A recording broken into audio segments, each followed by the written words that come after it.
Hello everyone, welcome to my channel again. I hope you all are well.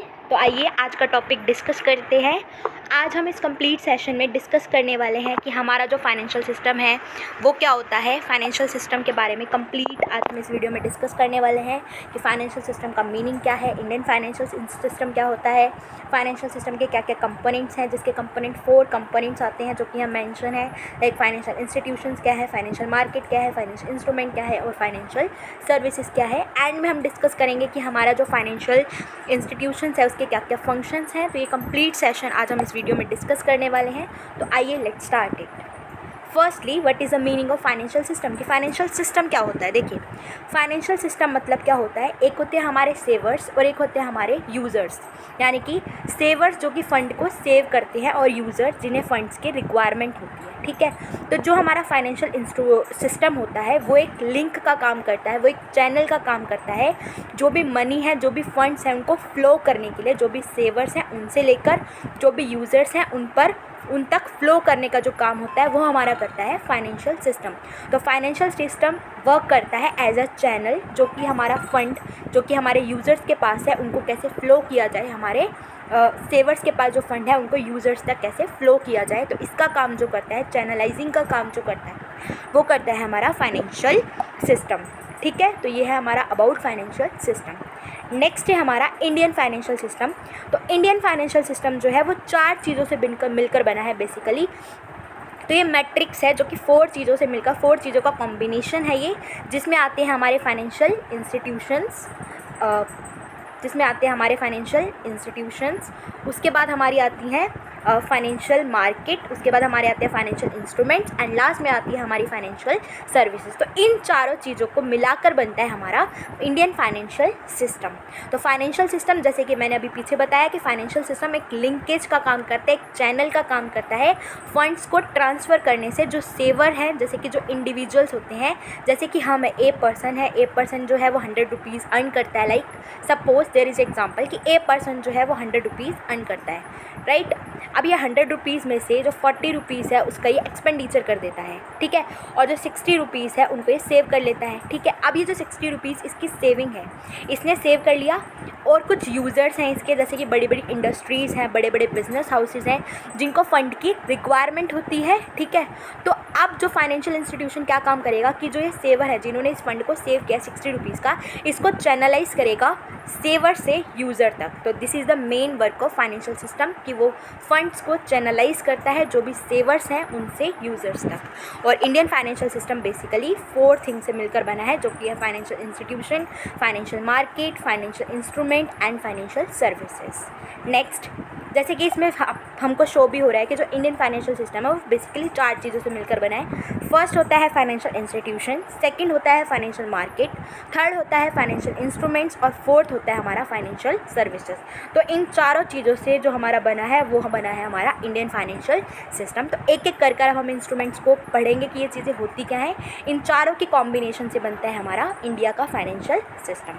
सबसे पहले है financial institutions क्या होते हैं। देखिए, फाइनेंशियल इंस्टीट्यूशन क्या होते हैं। फाइनेंशियल इंस्टीट्यूशन रिस्पॉन्सिबल होते हैं मनी को सप्लाई करने के लिए, यानी कि फाइनेंशियल इंस्टीट्यूशन ही होते हैं जो हमें हेल्प करते हैं कि कैसे जो हमारे सेवर्स हैं उनसे जो हमारा फंड है, किस वे से जो हमारा फंड है वो सेवर से यूज़र तक फ्लो हो सके।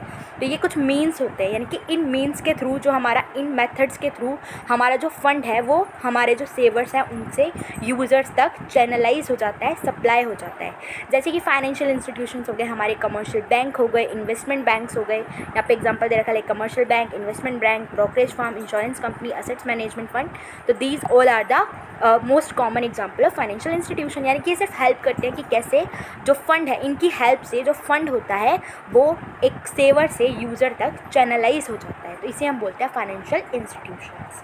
नेक्स्ट रीड आउट करते हैं। नेक्स्ट है हमारा फाइनेंशियल मार्केट। 4 कंपोनेंट्स बताए थे, जिसमें फर्स्ट हमने पढ़ा फाइनेंशियल इंस्ट्रूमेंट।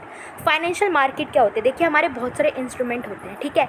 अब वो किसी ना किसी प्लेस पर उसकी डीलिंग होती है। तो जिस प्लेस पर जो हमारी सिक्योरिटीज़ हैं जिसमें हम डील करते हैं, जिनको हम सेल परचेज़ करते हैं, तो जिस प्लेस पर उन सिक्योरिटीज़ की डीलिंग होती है उस प्लेस को हम बोलते हैं हमारी फाइनेंशियल मार्केट। तो वो प्लेस क्या होता है हमारा फाइनेंशियल मार्केट और फाइनेंशियल मार्केट जनरली प्लेस होता है जहाँ पे हमारी डीलिंग्स होती है। ये जनरली दो टाइप का होता है, मनी मार्केट और कैपिटल मार्केट। इन दोनों से मिलकर हमारी जो फाइनेंशियल मार्केट है वो बनती है, राइट। अब हम पढ़ेंगे कि फाइनेंशियल मार्केट पढ़ी हमने, दो टाइप की होती है, मनी मार्केट और कैपिटल मार्केट, राइट। लेकिन अब इनमें डिफरेंस क्या होता है, देखिए अगर हमारी शॉर्ट टर्म ट्रांजेक्शन यानी कि शॉर्ट टर्म सिक्योरिटीज़ होती हैं उनकी डीलिंग होती है हमारी मनी मार्केट में, और जो हमारी लॉन्ग टर्म सिक्योरिटीज़ होती हैं उनकी डीलिंग होती है हमारी कैपिटल मार्केट में। यानी कि अगर 1 ईयर तक अगर हमारी कोई सिक्योरिटीज़ हैं तो उनकी डीलिंग होगी हमारी मनी मार्केट में, यानी कि शॉर्ट टाइम पीरियड के लिए जो सिक्योरिटीज़ होती हैं उनकी डीलिंग होती है हमारी मनी मार्केट में। लेकिन अगर मोर देन 1 ईयर यानी कि 1 ईयर से मोर होगी तो उनकी डीलिंग हमारी होगी कैपिटल मार्केट के अंदर, राइट।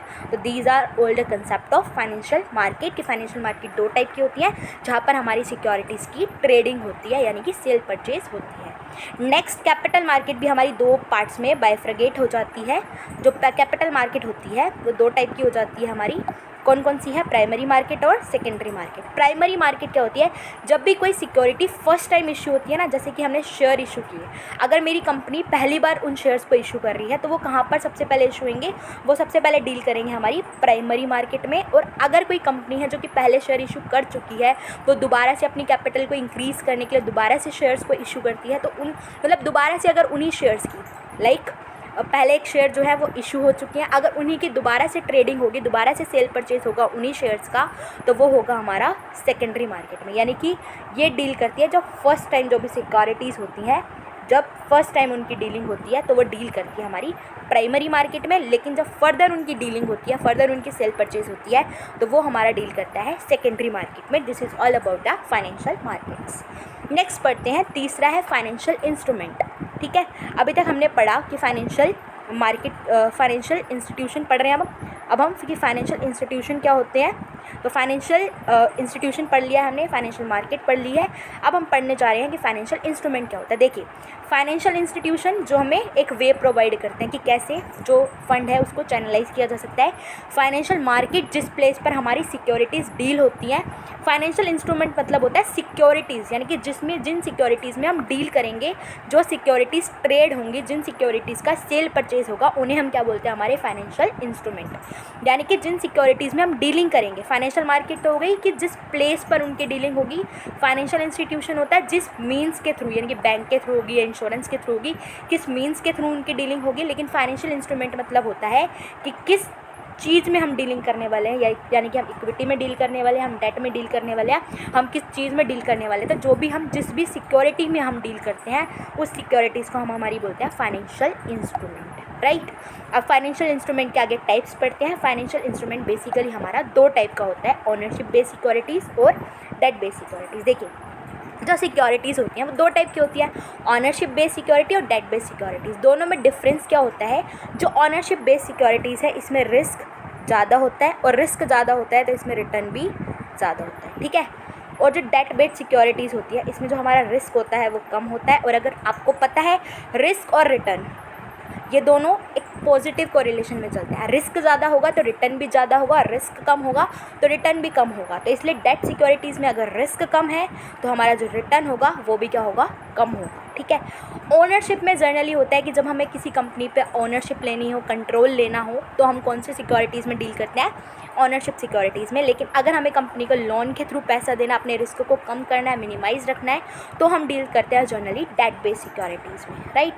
उसके बाद जैसे कि मैंने इसमें एग्जांपल दी है कि ओनरशिप बेस में आ जाएंगे जैसे कि हमारे इक्विटी इंस्ट्रूमेंट, दूसरे आ जाएंगे हमारे प्रेफरेंस शेयर्स। लेकिन डेट बेस्ड सिक्योरिटीज़ में आ जाएंगे हमारे डेट्स हो गए, डिबेंचर्स यानी कि डेट यानी कि डिबेंचर्स हो गए, बॉन्ड्स हो गए, टी बिल्स हो गए। ये generally T bills, commercial paper, commercial bill, call loans, ये सारे मनी मार्केट के पार्ट्स होते हैं। और बॉन्ड डिबेंचर होते हैं हमारे कैपिटल मार्केट के टाइप, क्योंकि T bills, commercial paper, commercial bill, call loans ये सारे 1 ईयर से लेस टाइम पीरियड के लिए होते हैं, इसलिए these are the component of money market. ये मनी मार्केट सिक्योरिटीज़ में आते हैं। और बॉन्ड्स और डिबेंचर्स जो है हमारे वो कैपिटल मार्केट सिक्योरिटीज़ में आते हैं। और इक्विटी और प्रेफरेंस शेयर भी हमारे कैपिटल मार्केट सिक्योरिटीज़ में होते हैं। These are the basically the type of financial instrument, right. Next पढ़ते हैं, लास्ट कंपोनेंट है हमारा फाइनेंशियल सर्विसेज। फाइनेंशियल सर्विसेज क्या होती हैं? ये जो फाइनेंशियल सर्विसेज है ये हमें सर्विसेज प्रोवाइड करती है, जैसे नाम से ही पता चल रहा है फाइनेंशियल सर्विस, यानी कि हमें सर्विस देती है। लेकिन कौन सी सर्विसेज देता है? Which are financial in nature, right. तो ये हमें हेल्प करती है, जो भी एक पर्सन है उसको हेल्प करती है कि वो कोई भी असेट को कैसे एक्वायर करेगा, राइट। जैसे कि अगर एक पर्सन है उसको कोई होम के लिए लोन चाहिए, राइट। अगर उसको होम के लिए लोन चाहिए तो वो क्या करेगा, जैसे कि ए पर्सन है उसको लोन चाहिए 50,000 का सपोज़, ठीक है। अब जो कंपनीज़ हैं, जो एजेंसीज़ हैं जो उसको हेल्प करेगी लोन लेने में, that is called financial services. तो जो एजेंसीज़ ये हेल्प करती है हमें, ये सर्विसेज प्रोवाइड करती हैं, वो होती है फाइनेंशियल सर्विस प्रोवाइड करने वाली हमारी एजेंसीज़। तो वो सर्विसेज, वो जो एजेंसीज़ हैं वो हमें फाइनेंशियल सर्विसेज प्रोवाइड करती हैं, ठीक है। तो बहुत सारी टाइप की हमारी फाइनेंशियल सर्विसेज होती हैं, ये हमें हेल्प करती है, यानी कि एक पर्सन को हेल्प करती है कि कैसे वो कोई भी असेट को एक्वायर कर सकता है क्रेडिट पर, as per their suitability, as per their requirement, वो कोई भी असेट को एक्वायर कर सकता है क्रेडिट पर through the help of financial services.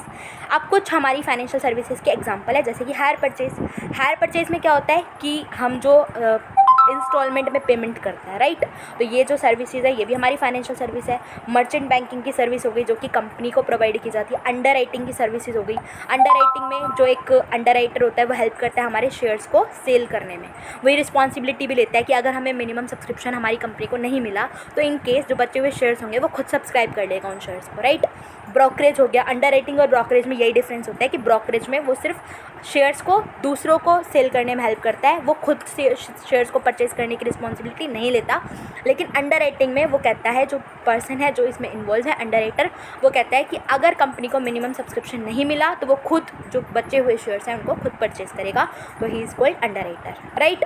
उसके बाद हमारा कॉर्पोरेट रिस्ट्रक्चरिंग है। कॉर्पोरेट रिस्ट्रक्चरिंग मतलब होता है कि जैसे कि हमने जो भी कोई कॉम्बिनेशन बना रखा है, जैसे डेट और इक्विटी का कॉम्बिनेशन बना रखा है, ठीक है। तो अब कुछ और कॉम्बिनेशन था लेकिन अब हमें अपनी कॉस्ट को रिड्यूस करना है, कॉस्ट ऑफ कैपिटल को मिनिमाइज़ करना है, तो अब हम इनका जो रेशो होता है उसको चेंज भी कर सकते हैं, ठीक है। अगली सर्विस जैसे मैंने यहाँ पे दे रखी है कॉर्पोरेट काउंसलिंग। कॉर्पोरेट काउंसलिंग मतलब होता है कि जैसे हमारी कोई कंपनी है वो बहुत सारे प्रोडक्ट्स में, बहुत सारे सेगमेंट्स में डील कर रही है, तो कॉर्पोरेट काउंसलिंग हमें ये बताता है कि भाई इस वाली जो एरिया है, इस जो फील्ड है इसमें हमें फ़ायदा है या इसमें हमें प्रॉफिट नहीं है, तो इस एरिया को या इस फील्ड को या इस सेगमेंट को हमें लीव कर देना चाहिए। तो ये हमें बताता है कॉर्पोरेट काउंसलिंग। तो ये भी सर्विस होती है जो कि हमें सारा एनालिसिस करके, हमारी फाइनेंस का सारा एनालिसिस करके कि कहाँ पर तो हमें प्रॉफिट है, कहाँ पर हमें लॉस की सिचुएशन है, कहाँ पर हमें प्रॉफिट लॉस कुछ नहीं हो रहा, किस हमें बिज़नेस को कंटिन्यू करना चाहिए, कौन सी यूनिट को हमें बंद कर देना चाहिए, तो वो सब हमें बताती है हमारी कॉर्पोरेट काउंसलिंग, राइट। तो these are the financial services जो कि हमें प्रोवाइड करते हैं। तो अभी हमने पढ़ा था कि जो फाइनेंशियल सिस्टम है हमारा इंडिया का, वो 4 चीज़ों से मिलकर बना है। फाइनेंशियल इंस्टीट्यूशन जो कि हेल्प करते हैं हमारा फंड को चैनलाइज करने में, वे है मीन है, वो एक मीन है जिससे कि हमारा जो फंड है वो हमारे सेवर से, हमारे यूज़र्स के पास फ्लो हो सकता है। दूसरा होता है फाइनेंशियल मार्केट, यानी कि जहाँ पर हमारी जो सिक्योरिटीज़ है, जैसे कि मैं अगर इक्विटी खरीद रही हूँ तो वो इक्विटी की डीलिंग कहाँ होएगी, तो वो होती है हमारी फाइनेंशियल मार्केट, जो मनी और कैपिटल मार्केट 2 टाइप की होती है। शॉर्ट टर्म होगा तो मनी में डील करेगा और अगर लॉन्ग टर्म के लिए होगी तो कैपिटल में डील करेगी। थर्ड पॉइंट हमने पढ़ा फाइनेंशियल इंस्ट्रूमेंट। फाइनेंशियल इंस्ट्रूमेंट में हमने क्या पढ़ा कि कुछ सिक्योरिटीज़ होती हैं जिसमें हम ट्रेड करते हैं। जिन सिक्योरिटीज़ में हम ट्रेड करेंगे हम उन्हें फाइनेंशियल इंस्ट्रूमेंट बोलेंगे, जो कि 2 टाइप की होती है, या तो डेट बेस्ड होगी या ओनरशिप बेस्ड होगी। लास्ट हमने पढ़ा फाइनेंशियल सर्विसेज कि जो हमें हेल्प करती है कि हम कैसे कोई असेट को एक्वायर कर सकते हैं क्रेडिट पर, या जो हमें ऐसी सर्विसेज प्रोवाइड करती हैं जो कि फाइनेंशियली नेचर होती हैं, ऐसी कुछ एजेंसीज होती हैं। तो these are called financial services. Like हमारी अंडर राइटिंग हो गई, ब्रोकरेज हो गया, मर्चेंट बैंकिंग हो गया, कॉर्पोरेट काउंसलिंग हो गया, कॉर्पोरेट रिस्ट्रक्चरिंग हो गया, these are the financial services. तो ये चारों चीज़ें एक दूसरे से एकदम इंटर रिलेटेड हैं और ये चारों ही चीज़ें मिलकर हमारा जो इंडियन फाइनेंशियल सिस्टम है उसको बनाती है और हमारा जो सेवर है उसको हेल्प करती है सेवर के फंड को, जो हमारा यूज़र का फंड है उस तक कंप्लीट चैनलाइज करने में हेल्प करती है। जैसे कि जो इंस्टीट्यूशन होगा वो मीन प्रोवाइड करेगा, मार्केट होगी वो प्लेस प्रोवाइड करेगा, इंस्ट्रूमेंट जो होगा वो सिक्योरिटी प्रोवाइड करेगी और फाइनेंशियल सर्विस यानी कि एक सर्विस प्रोवाइड करेगी, हेल्प करेगी उनकी, राइट। ये चारों ही चीज़ें मिलकर हमारे इंडियन फाइनेंशियल सिस्टम को बनाती हैं। लास्ट टॉपिक हम पढ़ने जा रहे हैं कि हमारे फाइनेंशियल सिस्टम का फंक्शन क्या होता है। बहुत ही मोस्ट इंपॉर्टेंट टॉपिक है कि फाइनेंशियल सिस्टम तो है लेकिन इसका काम क्या है, ठीक है। तो ये फंक्शंस हैं इसके, एक एक करके पढ़ते हैं। सबसे पहले pooling of fund. Pooling of fund मतलब होता है जैसे कि सेवर हो गए और यूज़र हो गए, उनके बीच एक लिंक का काम करना, ठीक है। तो जो हमारा फाइनेंशियल सिस्टम होता है वो हमारे सेवर और यूज़र के बीच एक लिंक का काम करता है, ठीक है। तो पुल और हेल्प करता है कि कैसे हम फंड्स को पूल कर सकते हैं सेवर से, ठीक है, और उनको यूज़र्स को प्रोवाइड कर सकते हैं। नेक्स्ट क्या है, कैपिटल फॉर्मेशन की। अब हमने सेवर से ले लिया फंड, यूज़र्स को दे दिया, उन्होंने कहीं इन्वेस्ट किया, फिर उन्हें प्रॉफिट हुआ, ठीक है। तो इस तरह से हमारे देश में कंप्लीट एक कैपिटल फॉर्मेशन हो जाती है, राइट। उसके बाद है लिक्विडिटी, या हमें लिक्विडिटी मतलब जो फाइनेंशियल इंस्ट्रूमेंट है ये कम्प्लीटली लिक्विड होते हैं। हम जब भी चाहें, हमें लिक्विडिटी होती है इनमें, तो अगर हम चाहें तो हम अपने फाइनेंशियल सिस्टम को सेल कर सकते हैं, इंस्ट्रूमेंट को सेल कर सकते हैं, परचेज़ कर सकते हैं। तो ये हमें लिक्विडिटी भी प्रोवाइड करते हैं। एक पॉइंट रह गया फैसिलिटेट पेमेंट, ये पेमेंट में भी फैसिलिटेट करते हैं हमें। नेक्स्ट है short term and long term needs, कि ये हमारी शॉर्ट टर्म और लॉन्ग टर्म रिक्वायरमेंट दोनों को फुलफिल करते हैं, क्योंकि जो फाइनेंशियल इंस्ट्रूमेंट है वो हमारे एक टाइप के नहीं है, वो हमारे शॉर्ट टर्म भी हो सकते हैं, लॉन्ग टर्म भी हो सकते हैं। नेक्स्ट है रिस्क फंक्शन। देखिए फाइनेंशियल जो सिस्टम होता है वो हमारा रिस्क को भी मिनिमाइज़ करता है। देखिए क्योंकि इसमें हम आपने एक वर्ड सुना होगा डाइवर्सिफिकेशन। डाइवर्सिफिकेशन मतलब होता है कि सारे के सारे जो पैसे हैं वो एक जगह ही ना लगाना, बल्कि डिफरेंट डिफरेंट एक्टिविटीज़ में लगाना, ठीक है। तो जब हम डिफरेंट डिफरेंट एक्टिविटीज़ में लगाएंगे, जैसे कुछ पैसे हमने डेट में लगा दिए, कुछ हमने इक्विटी में लगा दिए, कुछ हमने जो हमारे टी बिल्स हैं उसमें लगा दिए, कुछ हमने कॉल मनी मार्केट में लगा दिए, तो डाइवर्सिफिकेशन होगा तो रिस्क मिनिमाइज हो जाएगा। नेक्स्ट है बेटर डिसीजन। देखिए हमारे पास बहुत सारे ऑप्शंस अवेलेबल है कि हम इन्वेस्टमेंट कहाँ कहाँ कर सकते हैं, हमारे पास बहुत सारे ऑप्शंस अवेलेबल होते हैं इसके अंदर। तो ये हमें बेटर डिसीजन लेने में भी हेल्पफुल होता है। लाइक हम बैंक्स में अपना पैसा डिपॉजिट करा रहे हैं, इंश्योरेंस कंपनी में लगा रहे हैं, म्यूचुअल फंड्स में लगा रहे हैं, या फिर हम कोई सिक्योरिटीज़ इक्विटी खरीद रहे हैं, डिबेंचर्स खरीद रहे हैं, हमारे बॉन्ड्स खरीद रहे हैं, तो ठीक है। तो बहुत सारे ऑप्शंस हैं, तो इनके बेस पर हम अपने बेटर से बेटर डिसीजन ले सकते हैं।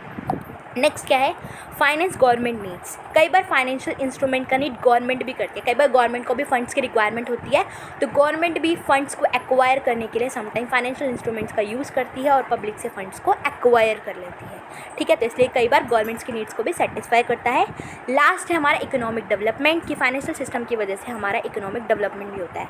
ये भी कहा जाता है कि जितना जो स्ट्रॉन्ग हमारा फाइनेंशियल सिस्टम होगा उतनी ही स्ट्रॉन्ग हमारी इकोनॉमी होगी, यानी कि इन दोनों के बीच एक पॉजिटिव कोरिलेशन है कि जितना फाइनेंशियल सिस्टम हमारा मजबूत तभी होगा, यानी कि स्ट्रॉन्ग तभी होगा, ठीक है। अगर स्ट्रॉन्ग होगा तो हमारी इकोनॉमी जो होगी वो भी स्ट्रॉन्ग होगी, क्योंकि फाइनेंशियल सिस्टम ही हमारे जो यूज़र्स हैं उनको फ़ंड प्रोवाइड करेगा, यूज़र्स उस फंड को आगे इन्वेस्ट करेंगे, प्रॉफिट अर्न करेंगे, कंपनी में प्रॉफिट आएगा, लोगों में डिस्ट्रीब्यूट होगा, कंपनी की ग्रोथ होंगी, न्यू न्यू इंडस्ट्री इस्टेब्लिश होंगी, ठीक है। तो कंप्लीट जो हमारे देश की इकोनॉमिक ग्रोथ होती है वो हमारे फाइनेंशियल सिस्टम पर ही बेस्ड होती है। तो अगर हमारे देश का फाइनेंशियल सिस्टम स्ट्रॉन्ग है तो हमारे देश की जो इकोनॉमिक डेवलपमेंट होगी डेफिनेटली वो भी स्ट्रॉन्ग होगी, राइट। तो this is all about the financial system. Thank you so much for watching my videos. अगर आपको मेरी वीडियोज़ अच्छी लगी हो तो मेरी वीडियो को लाइक शेयर एंड कमेंट ज़रूर कीजिएगा, और अगर आपको कोई क्वेरी हो तो आप कमेंट बॉक्स में मेंशन भी कर सकते हैं उसको। Thank you so much, bye bye.